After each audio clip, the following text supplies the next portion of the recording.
Terima kasih Tuan Yang Dipertua. Dahsyat Yang Dipertua ni. Tuan Yang Dipertua, saya mewakili seperti yang dikatakan oleh Datuk Speaker. Boleh sebut nama yang mana?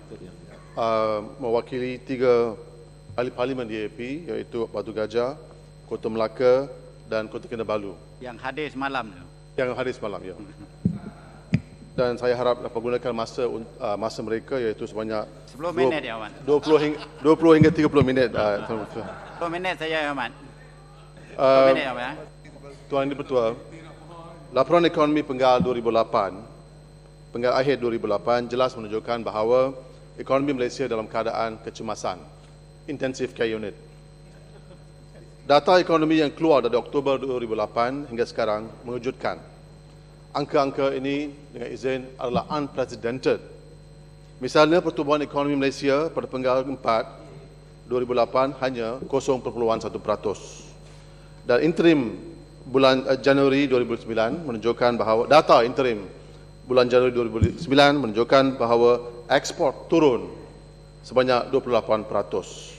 Ini merupakan kejatuhan terbesar sekali sejak 1981.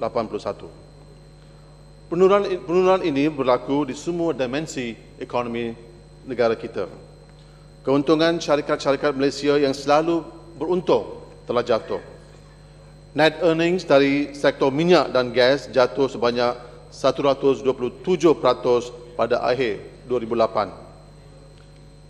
Semua ini menunjukkan an accelerating decline untuk ekonomi Malaysia yang menyebabkan Malaysian Institute for Economic Research menganggarkan Malaysia menghadapi probability 50% untuk mengalami recession di tahun ini. Jika ini benar, maka pada saat ini negara kita dalam resesi secara teknikal atau real. Tuan Yang Dipertua, jelas apa yang kita hadapi belum pernah terjadi di sejarah moden negara ini. Para analisa menyatakan bahawa kita perlukan lebih daripada 2 atau 3 tahun sebelum tanda-tanda pemulihan dapat dilihat dalam ekonomi global. Apa yang mula sebagai krisis kewangan di Amerika Syarikat telah jadi resesi global. Krisis ini disebabkan oleh sifat-sifat kerakusan manusia, penipuan, kegagalan pengurusan dan kurang pengawasan oleh pihak-pihak regulators.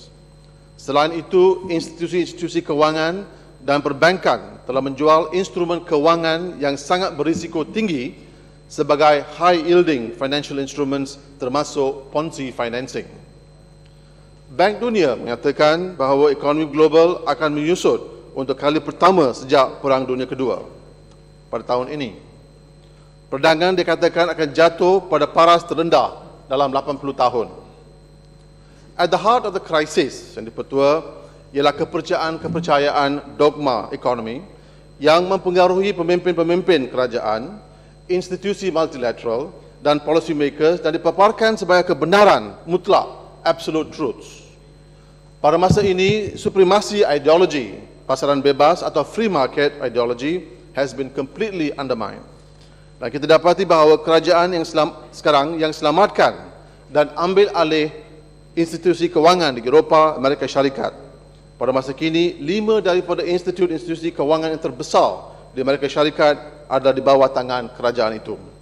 Sebenarnya, jago-jago pasaran bebas berharap dan merayu kepada pihak kerajaan supaya memainkan peranan yang lebih besar dalam pengurusan ekonomi.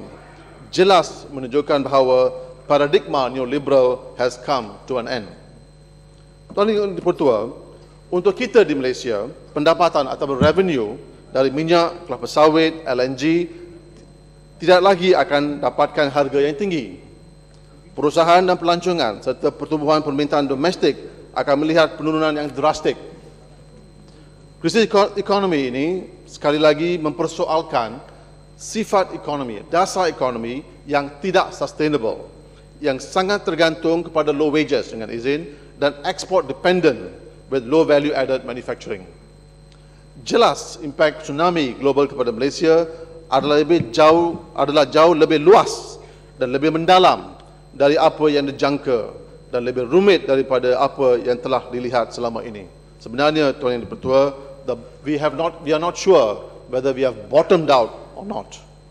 It is shocking bagaimana pihak kerajaan mengambil sikap yang begitu dingin dalam menangani situasi yang mengerikan ini ketika ia muncul dengan secara terbuka pada Oktober 2008. Soalan untuk Malaysia dan negara-negara bangun ialah bagaimana untuk mengurangi impak dan tempo krisis ini.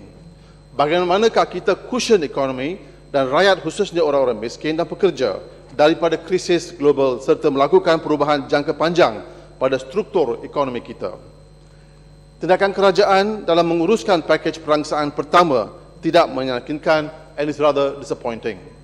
Ternyata pihak kerajaan tidak memiliki political will untuk melaksanakan pakej perangsaan ringgit Malaysia 7 bilion itu. Oleh kerana kelembapan dalam pelaksanaan pakej perangsang pertama, negara kita telah menghilang kesempatan emas untuk cushion ekonomi daripada kegawatan yang lebih teruk. In fact, in not moving fast, we would have worsened the crisis. Dengan izin.